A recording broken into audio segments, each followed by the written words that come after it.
Сега ще ви науча как от телефон да качите игра на PlayStation 3. Стига обаче конзолата да е хакната.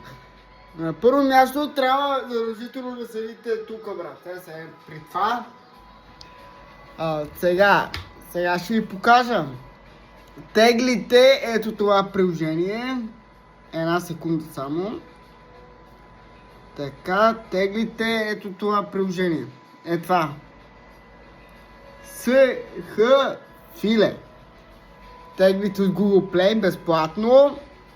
След като влезнете тук, натискате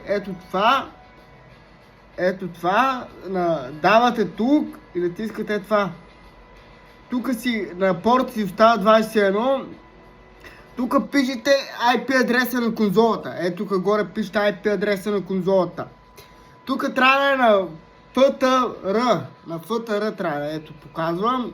На FTR. Пишете в Google до онлайн PlayStation 3 Game. Теглите играта.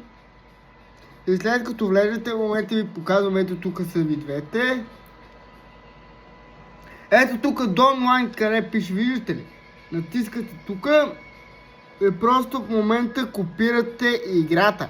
Като копирате играта, трябва да влезнете една секунда, трябва да влезнете тук на PlayStation. Като копирате тук при файлове, натискате Dev 0, PS3, натискате и просто тук я копирате, брат. Това е, нищо сложно не е.